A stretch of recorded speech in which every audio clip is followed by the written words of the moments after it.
دو اشعار میں سرکار غوث اعظم محبوب سبحانی محی الدین محبوب سبحانی غوث سمدانی حضرت غوث پاک رضی اللہ تعالی عنہ کی بارگاہ میں دو اشعار، اس کے بعد پھر ختم شریف، پھر دعا ہوگی۔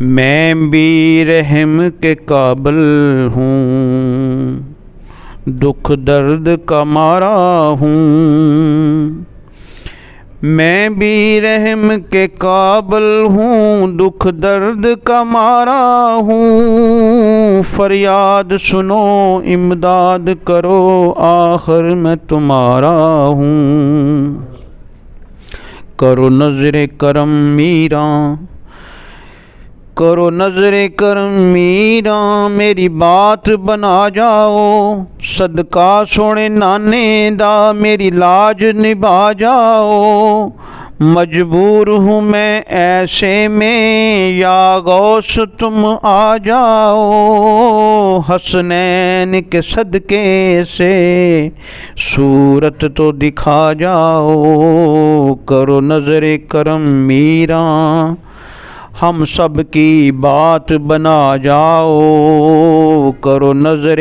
کرم میراں، ہم سب کی بات بنا جاؤ۔ باقی یہ جو محفل پاک کا مقصد ہوتا ہے نا، یہ مقصد صرف اتنا ہوتا ہے کہ تھوڑی دیر بیٹھ کے اللہ تعالیٰ کا ذکر کریں، اللہ کے محبوب صلی اللہ علیہ وآلہ وسلم کا ذکر کریں، ان کے عاشقوں کا ذکر کریں۔ یہ تھوڑی دیر کے لیے جب ہم اللہ کا ذکر کرتے ہیں تو پھر ہمارا جو زنگ لو دل ہے نا، اس میں سے زنگ اترنا شروع ہو جاتا ہے۔ تو آپ جب بھی نماز میں کھڑے ہوتے ہیں نا، تو آپ پڑھتے ہیں اہدنا الصراط المستقیم صراط الذین انعمت علیہم، کہ اے اللہ ہمیں سیدھے رستے پہ چلا، ان لوگوں کے رستے پہ جن پہ تیرا انعام ہوا۔ ہم دن میں 48 بار اللہ کی بارگاہ میں کھڑے ہو کے یہ کلمات پڑھتے ہیں، 48 بار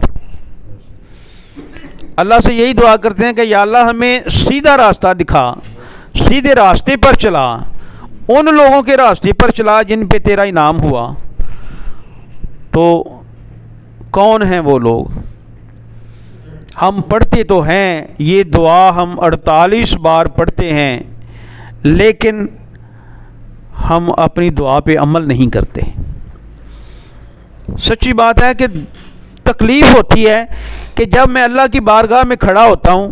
حضرت رابعہ بصری رحمۃ اللہ تعالیٰ، آپ جب اللہ کی بارگاہ میں جب اذان ہوتی تھی نا، جب مؤذن کہتا تھا نا اللہ اکبر اللہ اکبر، تو آپ کا رنگ جو ہے نا وہ زرد پڑ جاتا تھا، چہرہ پاک سے پسینہ شروع ہو جاتا تھا۔ تو کسی نے پوچھا کہ اے اللہ کی بندی، کہ یہ جب بھی اذان ہوتی ہے تو آپ کے چہرہ پاک پہ آپ کا چہرہ پیلا زرد ہو جاتا ہے، آپ کے چہرے پہ ہیبت طاری ہو جاتی ہے۔ تو دیکھیں کہ وہ ہستیاں جو اللہ تعالیٰ کی برگزیدہ ہستیاں ہیں، جب ان کی حالت یہی ہوتی ہے تو ہم تو یار بڑے گناہگار ہیں، خطا کار ہیں، دن میں پتہ نہیں کتنے جھوٹ بولتے ہیں، کتنی ہم چغلیاں کرتے ہیں، کتنوں کا دل دکھاتے ہیں، صبح سے لے کے شام تک پتہ نہیں ہم کیا کیا کرتے ہیں، ہمارا نفس ہم سے کیا کیا کرواتا ہے۔ تو کسی نے پوچھا کہ یہ جب اذان ہوتی ہے تو آپ کے چہرہ پاک جو ہے اس پہ اس طرح کی حالت کیوں، آپ کی حالت ایسی کیوں ہو جاتی ہے؟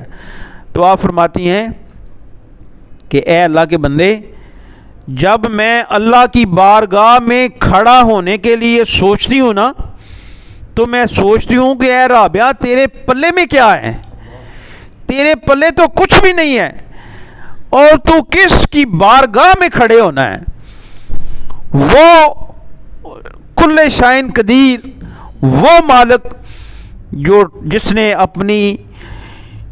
اپنے ذکر کے لیے 18,000 مخلوقات بنائی، تو اس کے آگے کھڑے ہونا ہے؟ کیا تو اس قابل ہے کہ تو اس کی بارگاہ میں کھڑے ہو سکے، تو اس سے ہم کلام ہو سکے؟ تو میں اس لیے میں یہ سوچ کے تو میری یہ حالت ہو جاتی ہے. تو ہم کیا کرتے ہیں, میں اپنی بات کرتا ہوں, ہم کھڑے نماز میں ہوتے ہیں تو پتہ نہیں کہاں کہاں ہوتے ہیں, ہمارے دنیاوی کام ہی نہیں نماز میں بھی ختم ہوتے ہیں. میں نے یہ کرنا تھا, میں وہ رہ گیا, میں نے یہ کرنا تھا. اول تو ہم نماز بہت کم لوگ پڑھتے ہیں. نماز کا مطلب کیا ہے؟ اللہ تعالیٰ سے ہم کلام ہونا, اللہ کی بارگاہ میں کھڑے ہو کے اس سے باتیں کرنا. تو باتیں ہم کس سے کر رہے ہوتے ہیں؟ اللہ کی بارگاہ میں کھڑے ہو کے باتیں ہم پتہ نہیں کیا کیا باتیں کر رہے ہوتے ہیں, ہم اپنی باتیں کر رہے ہوتے ہیں.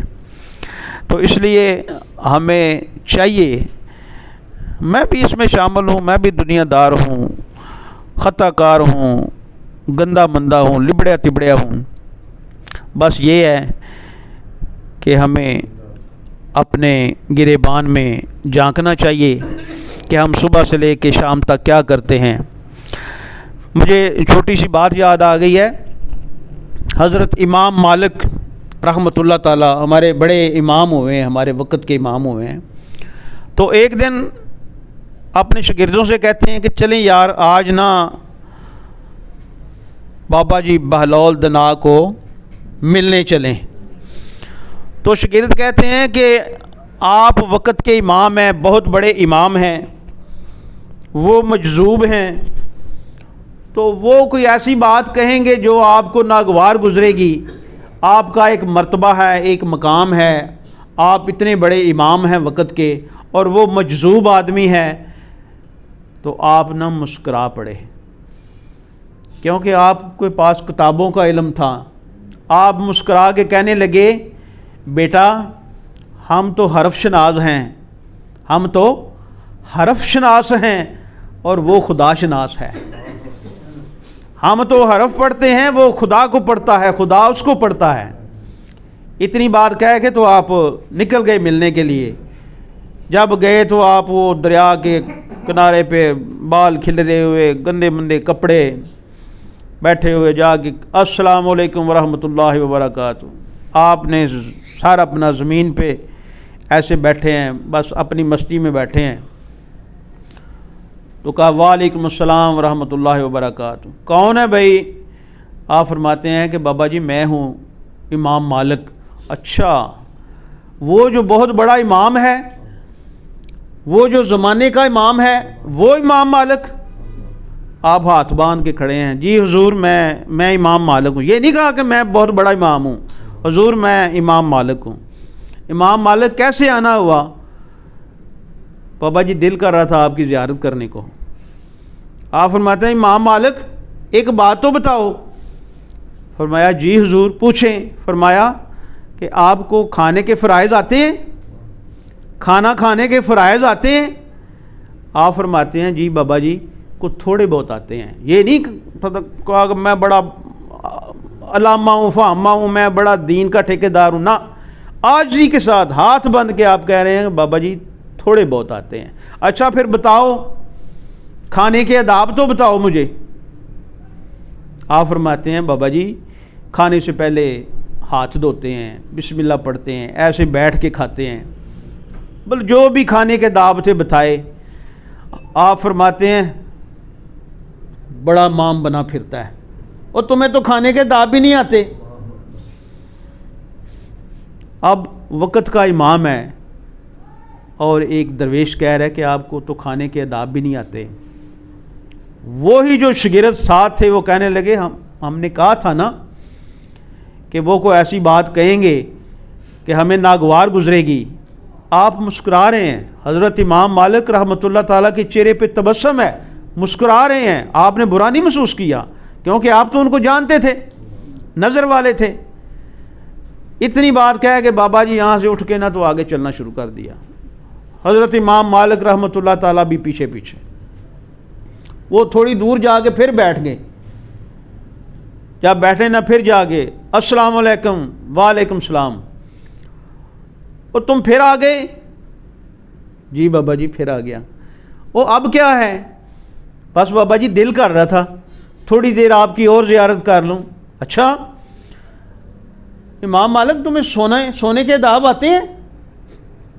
سونے کے عذاب آتے ہیں؟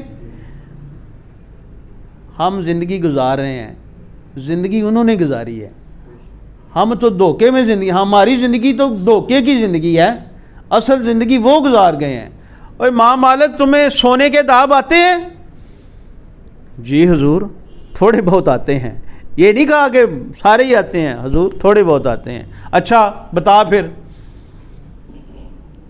حضور رات کو عشاء کی نماز پڑھ کے باوضو اللہ کا ذکر کر کے اپنے بستر پہ جا کے 3 بار بستر کو جھاڑ کے جو سونے کے عذاب ہیں یہ تھوڑے بہت آتے ہیں۔ اچھا بڑا امام بنا پھرتا ہے، تمہیں تو سونے کے عذاب بھی نہیں آتے؟ یہ فقیر کی بات ہے، تمہیں تو سونے کے عذاب بھی نہیں آتے۔ جب اٹھ کے جانے لگے نا تو حضرت امام مالک رحمۃ اللہ تعالیٰ نے آپ کا وہ جبہ مبارک، قمیض مبارک پکڑ لی۔ کہتے ہیں بابا جی سرکار اب آپ پہ واجب ہو گیا ہے کہ اب مجھے بتا کے جائیں، اب مجھے تو نہیں پتا، مجھے کم از کم بتا تو جائیں، یہ میرے اتنے شاگرد ساتھ آئے ہیں تو کم از کم مجھے پتہ تو چل جائے کہ کھانے کے عذاب کیا ہیں، سونے کے عذاب کیا ہیں، مجھے بھی پتہ چل جائے، یہ جو میرے اسٹوڈنٹ ہیں ان کو بھی پتہ چل جائے گا۔ اچھا سن، پھر اگر آپ نے پوچھ ہی لیا تو پھر سن، تیرا اتنا بڑا مدرسہ ہے، اتنے نذرانے آتے ہیں، لوگ آپ کو نذرانے دے کے جاتے ہیں مدرسے کے لیے، کیا تمہیں پتہ ہے وہ حرام کا کہیں سے آتا ہے یا سارا حلال ہوتا ہے؟ جی نہیں۔ پھر جب تم کھانا کھاتے ہو تمہیں پتہ ہے یہ حلال کا ہے، یہ جو کوئی نذرانہ دے کے گیا ہے یہ حلال کا ہے یا اس کی حرام کی کمائی کا ہے؟ آپ جانتے ہی ہیں لوگ رشوت کے پیسوں سے قربانیاں دیتے ہیں، بکرا خرید لیتے ہیں۔ تو کہتے ہیں امام مالک اگر ایک حرام کا لقمہ تیرے حلق سے نیچے چلا گیا، ایک حرام کا لقمہ، ہم تو پتہ نہیں کیا کیا کر جاتے ہیں، ایک حرام کا لقمہ، ایک غلط لقمہ تیرے حلق سے نیچے چلا گیا تو تیری ساری زندگی کی جو عبادت ہے وہ ساری رائے گاں جائے گی۔ یہ ہے اپنا اولیاء اللہ کا طریقہ، فقیروں کا طریقہ، درویشوں کا طریقہ۔ پھر آپ فرماتے ہیں اچھا حضور سونے کا طریقہ، کہتے ہیں جب آپ سوتے ہیں، جب آپ اپنے بستر پہ جا کے سوتے ہیں، کیا کبھی آپ نے اپنا محاسبہ کیا ہے؟ اب خاموش ہیں حضرت امام مالک رحمۃ اللہ تعالی، خاموش ہیں۔ آپ فرماتے ہیں کہ کیا تم صبح سے تہجد کی نماز سے لے کے سونے تک کبھی آپ نے اپنا محاسبہ کیا ہے؟ آج سارا دن تم نے کیا کیا ہے، کیا پایا ہے، کیا کھویا ہے، اللہ کی ذات کو کیا دیا ہے؟ کیا تو نے سارے دن میں کوئی چوری چکاری تو نہیں کی؟ سارے دن میں تو نے کسی کی غیبت تو نہیں کی؟ کسی کو گالی تو نہیں نکالی؟ کسی کا دل تو نہیں دکھایا؟ کیا کبھی سونے سے پہلے اپنا محاسبہ کیا ہے؟ کیا اللہ کی بارگاہ میں کبھی توبہ کر کے سوئے ہو کہ یا اللہ آج میں نے جو کچھ کیا مجھے اس کی معافی دے دے، مجھ سے یہ گناہ ہو گیا ہے، مجھ سے یہ غلطی ہو گئی ہے؟ کیا کبھی اپنا محاسبہ کیا ہے؟ حضور نہیں کیا۔ تو اگر تم محاسبہ نہیں کرتا تو پھر تیرا سونا بھی کوئی سونا نہیں ہے۔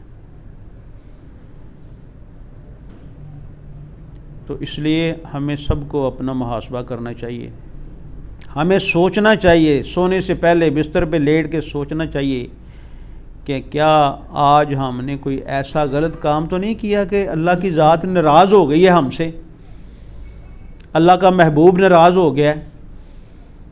کیا ہم نے آج کوئی ایسی غلطی تو نہیں کی، کوئی اپنے حلال مال میں حرام مال تو نہیں شامل کر لیا؟